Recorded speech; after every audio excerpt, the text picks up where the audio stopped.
Pelaksana tugas Ketua KPK Taufikur Rahman Ruki mengatakan KPK mengaku kalah dalam kasus Komjen Pol Budi Gunawan. Namun KPK harus tetap kuat untuk menuntaskan kasus-kasus besar lainnya. Saya pribadi hari ini bukan akhir. Dunia belum kiamat, langit belum runtuh. Itu pendapat saya. Liga pemberantasan korupsi harus terus jalan. Untuk satu kasus ini, kami KPK terima kalah. Tapi tidak berarti harus menyerah. Masih ada banyak kasus yang di tangan kami saja masih ada 36 yang harus kami selesaikan dalam waktu 10 bulan. Kalau kami terfokus kepada kasus ini terus, yang lain-lain menjadi lebih terbengkalai. Belum lagi kemungkinan adanya pra peradilan. Satu saja sudah kita hadapi lagi sekarang. Oleh karena itu buat kami pimpinan KPK, bagaimana memanage semua ini sehingga seluruhnya bisa berjalan dengan baik menjadi lebih penting.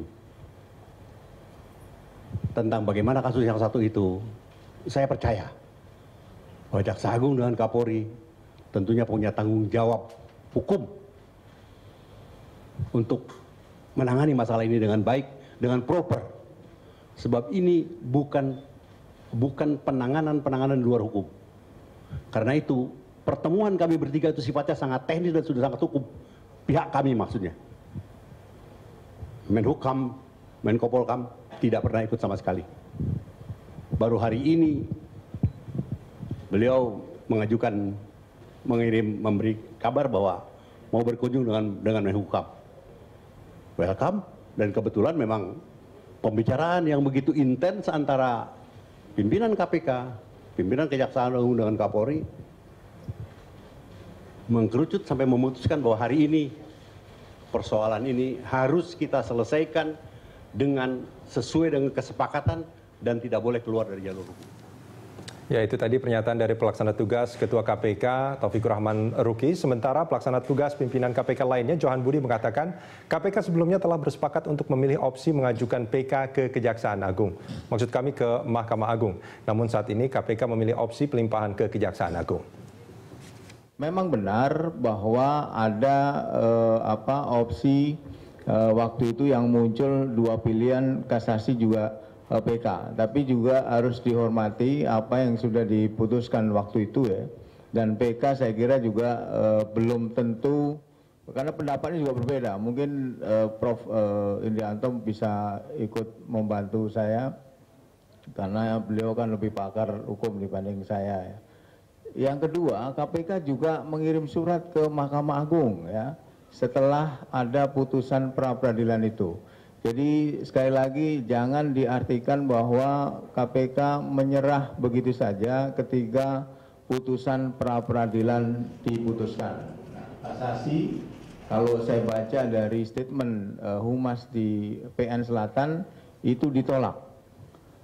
Sementara surat yang kita layangkan ke Mahkamah Agung saya belum tahu sampai hari ini belum ya ada jawaban. Dari kacamata yang tadi saya sampaikan, sementara situasi di KPK semakin tidak nyaman ya. Saya harus bicara belak-belakan saja di sini, mumpung masyarakat Indonesia juga menyaksikan.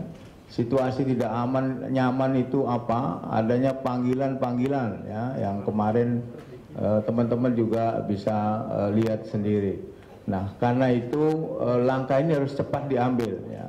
Tapi KPK tetap harus firm bahwa yang dilakukan itu adalah sesuai dengan norma-norma hukum ya, bukan keluar dari norma-norma hukum.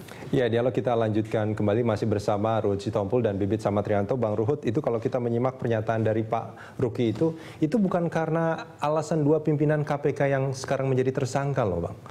Itu jelas sekali untuk kasus ini kami KPK terima kalah. Iya, itu yang saya katakan. Itulah sekarang jadi polemik. Tapi kalau dia bilang aja karena yang dua itu. Kan nggak jadi polemik. Buktinya sekarang tinggal menghitung waktu, kan saya dengar sebentar lagi udah mau ditangkap. Kita kan negara hukum. Yang satu dengan case dia, kasusnya, yang satu dengan kasus dia. Kalau pernyataan jangan lembaganya yang dikatakan kalah. KPK masih sangat kita butuhkan. Pernyataan dari Pak Johan Budi tadi itu menjelaskan ada upaya lain sebetulnya yang ingin menjelaskan bahwa dalam kasus Komjen Pol Budi Gunawan KPK yakin bahwa KPK itu benar sebetulnya.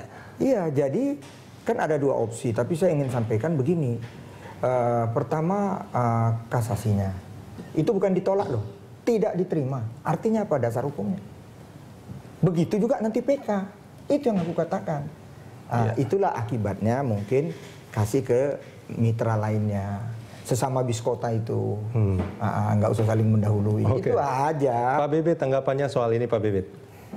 Selama harapan PLT Ketua KPK tadi terwujud, artinya Kejaksaan Agung menangani dengan benar sesuai dengan harapan. Kan harapan itu tadi kan?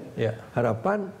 Ya saya pikir nggak ada masalah gitu ya. Tapi kalau ternyata enggak, akhirnya ada diserahkan kepada kepolisian di SP3, itu baru timbul masalah baru. Itu timbul masalah baru. Ya, karena tapi kan kasus ini kan sebelumnya juga KPK tuh tidak diem gitu loh. Ini kan sebetulnya kasus ini pernah ditangani oleh kepolisian Pak Bibit. Nah itu kan terus kemudian disampaikan bahwa sebetulnya tidak ada masalah dalam kasus ini. Saya tanya, kenapa KPK ada? Gitu. Kenapa KPK ada? Kalau udah ada polisi kan, kenapa gak diserahkan polisi aja gitu loh? Karena apa? Karena ya saya 30 tahun Mas jadi polisi, jadi tahulah kira-kira ya. Tapi bukan berarti tidak ada usaha untuk memperbaiki. Dan pemerintah juga, saya tanda tanya juga, kenapa membentuk KPK? Kenapa nggak memperbaiki polisinya? Pasang orang punya integritas, punya kompetensi dan konsisten gitu, tidak membentuk bentukan baru. Akibatnya seperti ini kan. Aku sendiri yang pertama menolak munculnya KPK itu saya itu juga ikut menolak. Pada saat itu ya, mengapa tidak memperbaiki Polri ya? Ya, kenapa nggak memperbaiki polisi gitu loh? Jangan membentuk organ baru lagi kalau ini nggak berfungsi dibiarkan, gitu kan? Padahal ini harus didandanin, bersihkan polisi dari nasib-nasib koruptif, itu kan pasti banyak ada kita yang baik-baik masih banyak. Baik, saya juga percaya sistem yang nggak bisa. Saya percaya dengan itu sebetulnya Pak Bibit. Saya yakin bahwa di kepolisian juga banyak sekali orang-orang yang sebetulnya punya integritas. Namun sebelum kita lanjutkan, kita sudah tersambung dengan Pak Abdul Fikar Hajar. Ya, halo. Ya, Pak Abdul Fikar, ini mengenai pernyataan pelaksana tugas Ketua KPK Taufikur Rahman Ruki yang mengatakan bahwa untuk kasus Budi Gunawan ini mereka mengaku kalah dan menyerahkan kasus ini ke kejaksaan dan juga kepolisian. Tanggapan Anda? Ya, kalau tanggapan saya begini, saya sebenarnya sependapat dengan Pak Bibit ya. Buat apa ada KPK? KPK itu sebenarnya didirikan untuk mengusut ya mereka-mereka yang berpredikat sebagai penyelenggara negara ya, termasuk mereka yang penegak hukum ya, jika mereka melakukan korupsi. Jadi memang KPK itu khusus didirikan untuk itu sebenarnya. Nah kalau kemudian KPK sekarang menyerah gitu ya, maka kalau menurut saya meskipun Pak Ruki itu bekas pimpinan KPK pertama, saya kira dia sudah kehilangan elan, ya sudah kehilangan spirit KPK-nya sebenarnya. Karena justru disitulah letaknya kelainan KPK. KPK itu penegak hukum terhadap mereka yang penegak hukum juga yang melakukan tindak pidana korupsi. Nah oleh karena itu kalau menurut saya mestinya yang harus dilihat adalah tidak melihat bahwa KPK itu dimasuki orang-orang yang tidak benar atau apa dan segala macam gitu ya. Mestinya dilihatnya adalah apakah yang dilakukan KPK itu sudah benar atau tidak. Ya kan? Pak Abdul Fikar Hajar, kalau Anda bertanya apakah yang sudah dilakukan KPK itu sudah benar atau tidak, saya bertanya pada Anda, apakah dalam kasus Komjen Pol Budi Gunawan ini KPK sudah benar? Ya, kalau menurut saya sejauh ini benar. Sudah memiliki alat bukti yang cukup dan sudah melalui proses yang benar dalam proses penetapan tersangkanya. Iya, karena kan gini, orang tidak memahami perbedaan antara KPK dengan penegak hukum lain. Kalau KPK itu ketika melakukan begitu masuk ke tahap penyidikan, dia boleh menetapkan tersangka. Karena di dalam penyelidikan dia sudah dapat bukti gitu loh. Itu yang orang kemudian lupa gitu, karena dia memang lembaga khusus gitu, lembaga khusus yang didirikan dengan sedemikian rupa kewenangannya ya, sehingga dia bisa menangani pelanggar-pelanggar hukum yang justru dilakukan oleh para penegak hukum itu sendiri. Pak Abdul Fikar, ini kan sebetulnya ada pernyataan dari Bang Ruhut tadi yang mengatakan bahwa kemungkinan besar, bahkan mungkin agak sedikit dipastikan, bahwa penetapan tersangka Komjen Pol Budi Gunawan ini ada unsur kebencian, bukan karena proses yang benar sebetulnya yang dilakukan oleh pimpinan KPK yang sekarang menjadi tersangka, Pak Abraham Samad dan juga Pak Bambang Wijoyanto. Apakah itu menjadi salah satu unsur dalam penetapan itu? Kalau menurut saya itu tuduhan yang tidak berdasar, ya, tuduhan yang sangat tidak. Apa sih Abraham Samad? Apa dia kepentingan politiknya? Bahwa dia pernah dicalonkan oleh satu partai politik, itu wajar-wajar saja sebenarnya, gitu loh. Dan apa kepentingannya Bambang Anda yang Wijoyanto? mengatakan bahwa harus dibedakan nafsu politik Abraham Samad dengan tugas dia sebagai pimpinan KPK? Betul, nggak ada urusan sebenarnya. Abraham Samad itu tidak ada apa-apanya. Dia tidak punya kekuatan politik apapun gitu. Oleh karena itu kan menurut saya berlebihan. Di lembaga KPK dia tidak punya kekuatan apapun? Kenapa? Di lembaga KPK dia tidak punya kekuatan apapun. Artinya ya yang dikhawatirkan sebetulnya proses penyidikan ini sebetulnya tidak benar, alat buktinya sebetulnya tidak cukup. Terus karena dia ketua KPK dia bisa mengatakan bahwa ini sudah harus masuk penyidikan dan Komjen Pol Budi Gunawan harus menjadi tersangka. Mungkinkah itu terjadi? Atau sebetulnya itu yang terjadi?